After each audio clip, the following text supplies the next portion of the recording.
What's going on, everybody? Welcome back to another video. Today I'm going to be talking about Jack and Jill.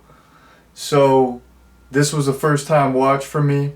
I saw that it was on Tubi, and I realized that this movie partially takes place on Thanksgiving, so I thought, what the heck? Thanksgiving's right around the corner. Let me check this out. And when I looked into the movie, it was like extremely hated. This is honestly probably the most hated Adam Sandler movie. It has like a 3% on Rotten Tomatoes. Everyone thinks it's like one of the worst comedies ever. It won like, I think it won like the most Razzies ever, something like that. Maybe another movie has won more since then, but anyways, this movie is super hated, and I've still thought, hey, you know what the heck? It's centered around Thanksgiving. I usually do enjoy Adam Sandler movies, so I thought maybe it's not that bad. Let me give it a shot. And I'm gonna hit you all with probably the hottest take of 2024, but yeah, I did not hate this movie. I thought it was decent. I mean, there were like quite a few instances where I actually laughed out loud. You know, was it one of the better Adam Sandler movies? Absolutely not. It was definitely, one of his one of his worst movies, but I mean, I definitely I definitely did not have a terrible time with it. I definitely thought it was decent. Uh, it was, it kept my attention. It was paced all right. There was some good comedy in there. Yeah, there were a lot of bad elements, but I mean, I did not hate this movie by any means. So I think that's a pretty hot take. So there you go. But that's my whole thing. I come on here, I ruffle feathers. I'm a controversial, polarizing figure.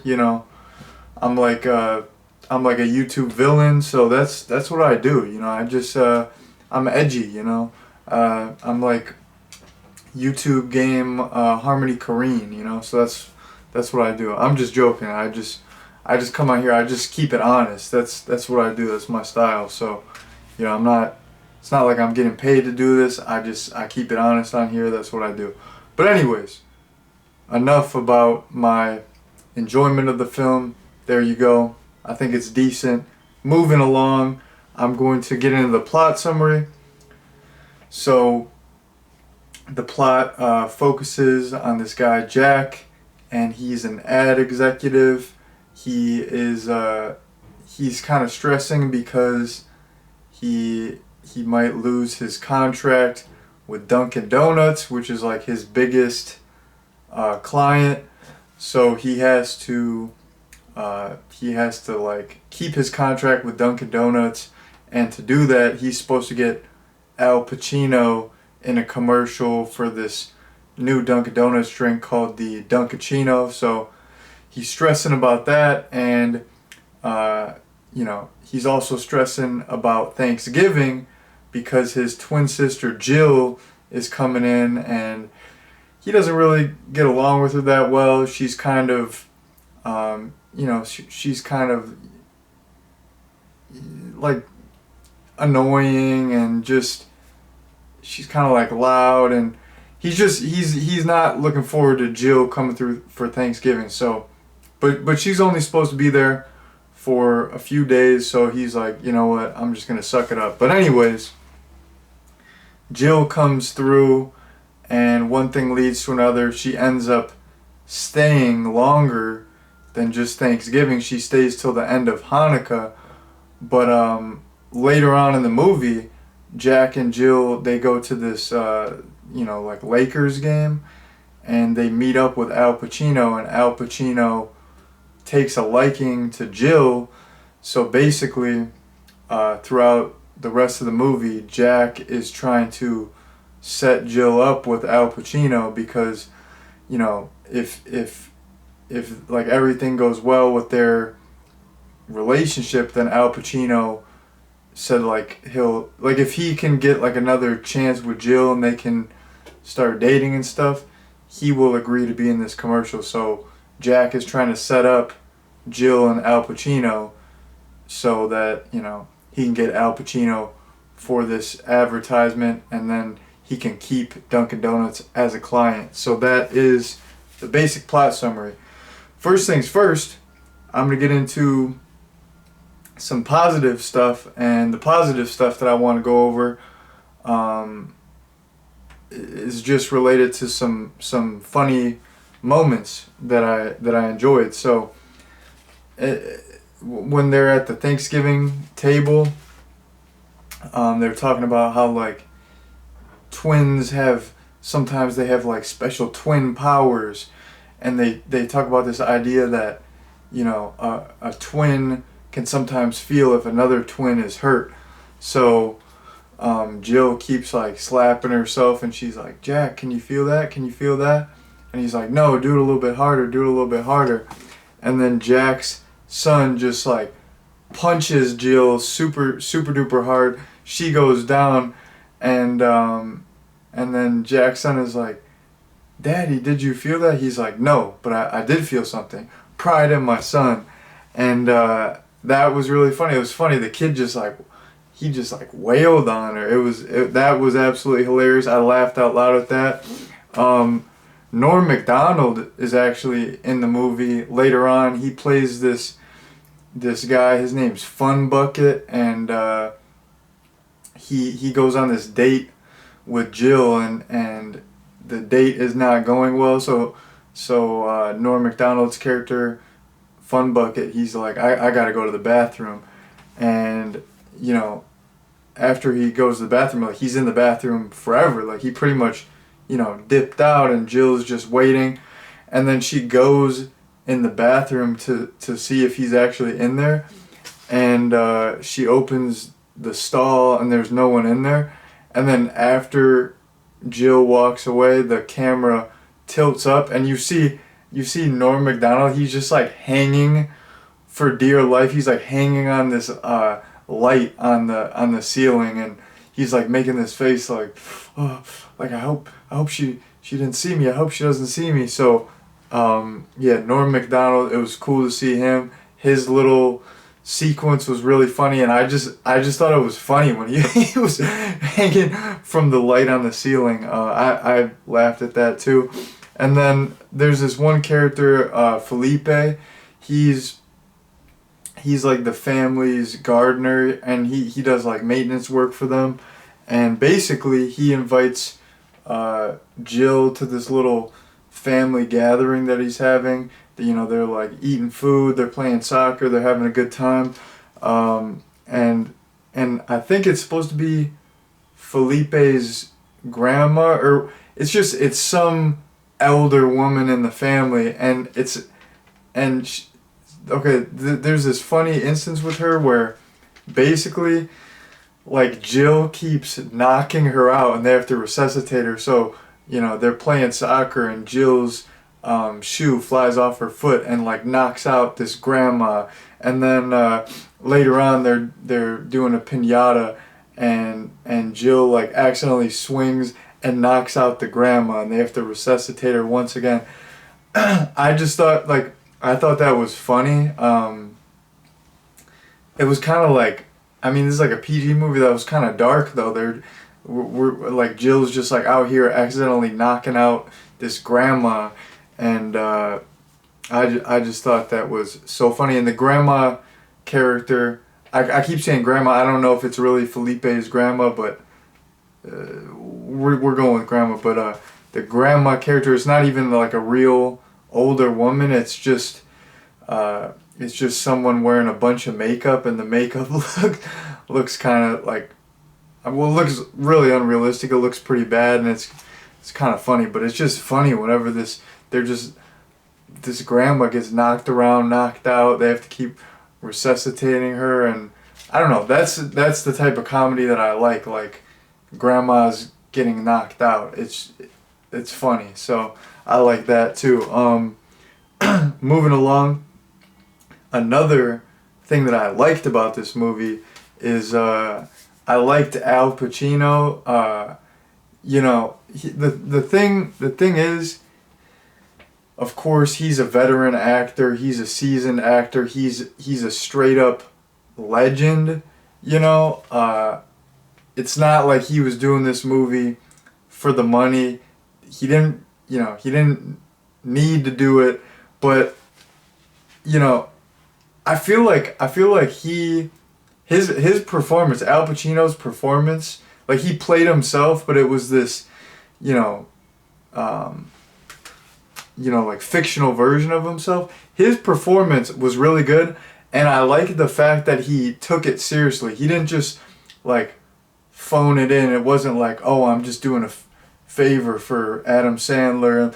Let me just phone it in and get my paycheck. Like he took the role seriously, and it seemed to me like he had fun with it. Like he's like, you know what? I'm just gonna do this project. Like I want to work. Like I want to have fun. Like if I'm gonna do this movie, yeah, it's like a silly PG, slapstick comedy movie, but let me take it seriously. Let me, do the best that I can do. So I really liked his performance. He took it seriously, and there was some funny stuff with him. So there's this one running joke where, he lives in this huge mansion, of course, and he has like personal chefs, and he has like a butler and stuff, and he like all of his staff speaks Italian, and Al Pacino like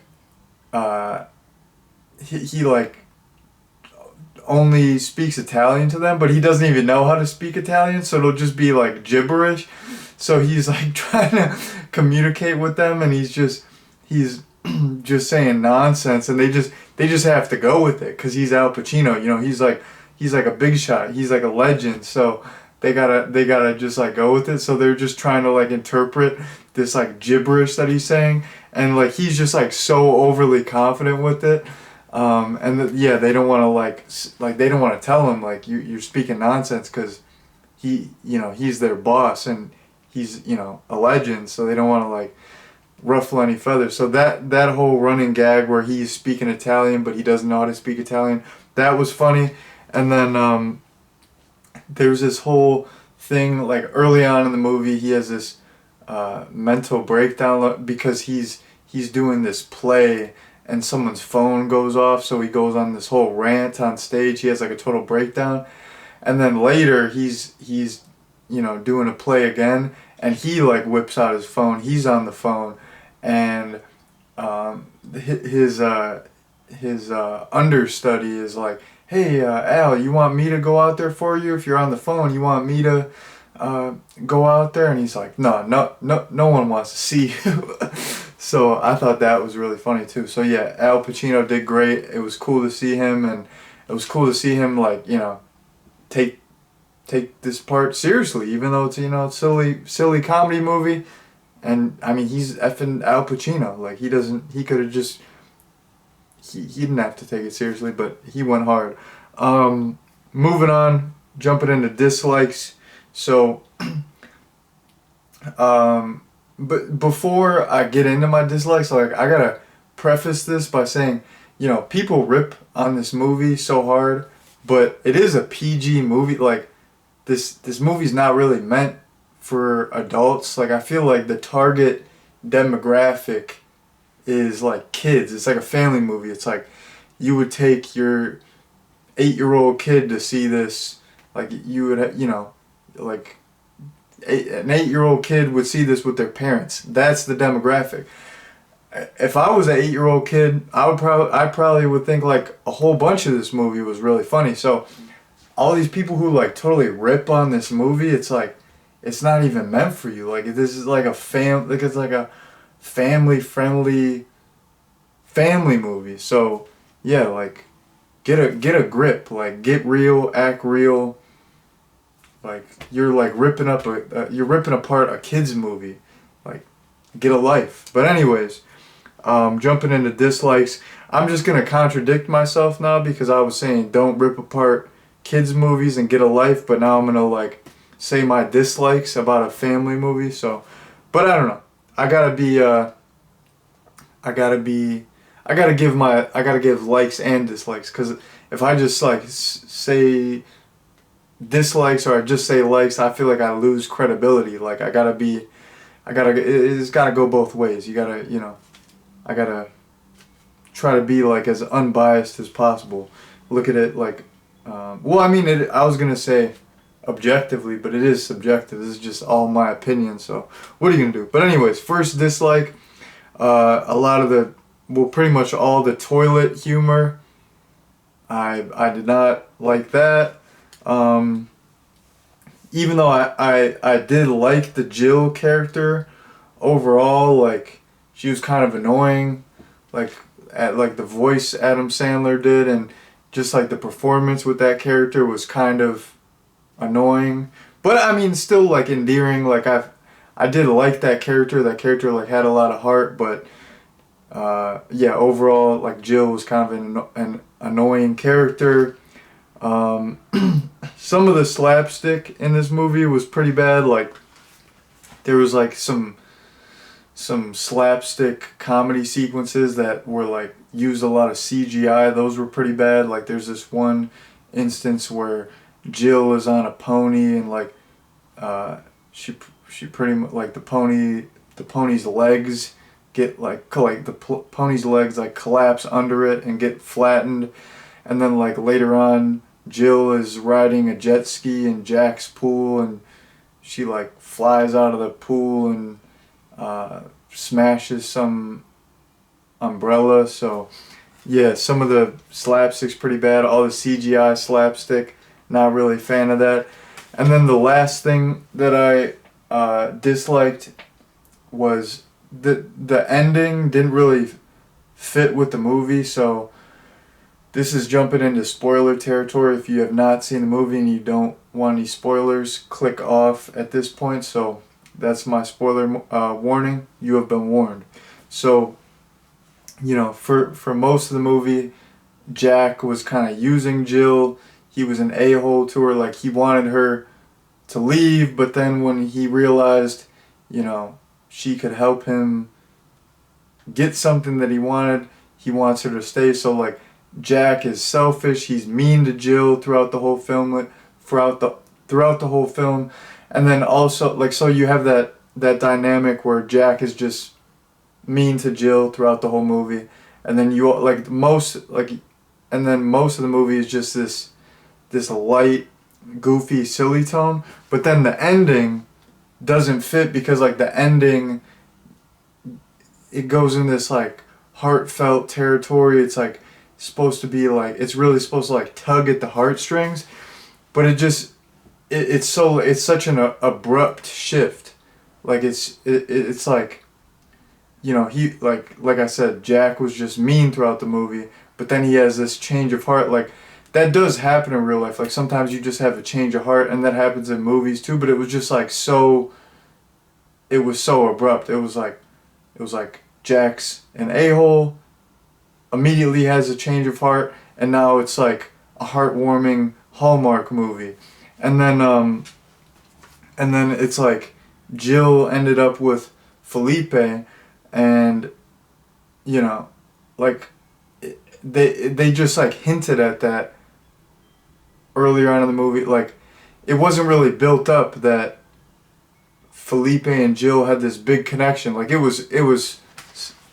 they did hint at it early on, like like you could tell like Felipe and Jill had chemistry, but it was just like out of nowhere where like they just ended up together. It was just the way I would sum up the ending is it just like a lot of this stuff was just really abrupt and jarring, and it came out of nowhere, and it didn't fit with the rest of the tone of the movie.